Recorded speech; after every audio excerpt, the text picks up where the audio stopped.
dibutuhkan data yang valid, lengkap, dan berkelanjutan. Oke sahabat desa, sebelum kita lanjut video ini, jangan lupa klik tombol subscribe dan jangan lupa juga bagikan kepada sahabat desa yang lain. Oke, check it out.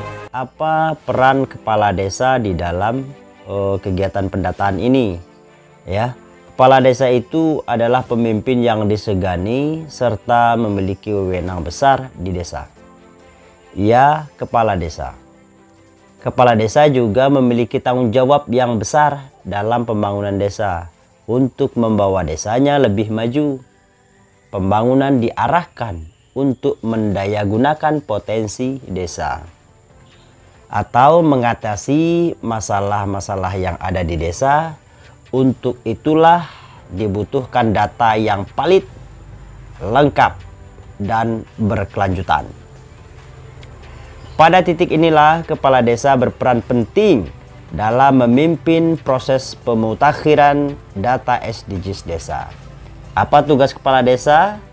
Tugas kepala desa dalam hal ini ialah yang pertama, menetapkan pokja relawan pendataan desa dalam surat keputusan kepala desa. Yang kedua, menggunakan dana desa atau sumber pendapatan lain dalam APBDes untuk proses pelaksanaan pemutakhiran data SDGs desa.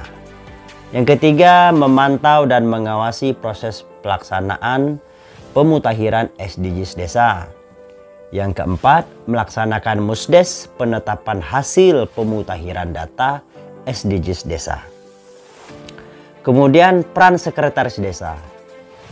Yang pertama, sekretaris desa berperan sebagai pimpinan pada level desa yang pengelolaan proses teknis pemutakhiran data SDGs desa. Yang kedua, setiap hari memantau proses perencanaan, pelaksanaan, dan hasil pemutakhiran data SDGs desa.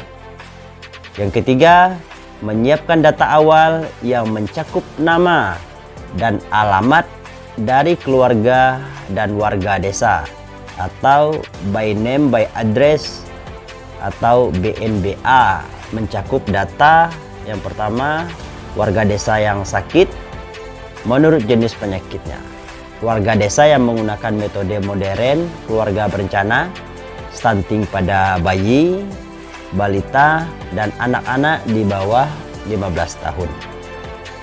Kemudian akreditasi sekolah, ya, jumlah murid dan guru dari PAUD, SD, SMP, dan sederajat, SMA, dan sederajat yang terdapat di desa-desa. Yang ketiga, warga yang turut serta dalam kegiatan penyetaraan kegiatan pendidikan di desa setempat, pelatihan tenaga kerja.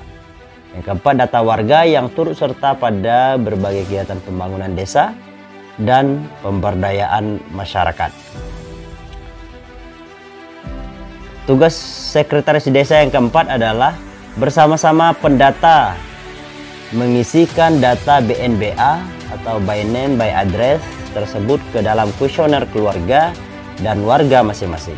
Ini adalah pengisian data yang tidak membutuhkan wawancara dengan keluarga dan warga tersebut karena datanya telah ada di lembaga-lembaga yang bersangkutan.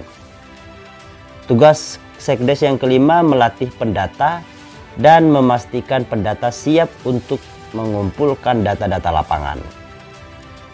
Tugas yang keenam menetapkan penugasan kepada pendata dari perangkat desa dan pengurus rukun tetangga atau RT serta lokasi rukun tetangga untuk penugasan pendata dari warga desa. Tugas sekdes yang ketujuh memantau, memberikan penjelasan dan motivasi serta mengatasi masalah yang ditemui di lapangan. Tugas yang kedelapan melakukan pengecekan terhadap seluruh hasil isian aplikasi kuesioner yang dihasilkan seluruh pendata. Tugas yang ke-9 berhubungan dengan Kementerian Desa, baik melalui pendamping desa maupun melalui tim Sapa Desa untuk melaporkan hasil kegiatan maupun dalam menyelesaikan masalah. Tugas Sekdes yang ke-10 menyelesaikan pengisian aplikasi seluruh kuesioner SDGs Desa. Tugas yang ke-11 menyiapkan musyawarah desa pada akhir proses pemutahiran data desa untuk mencek akhir hasil data SDGs Desa.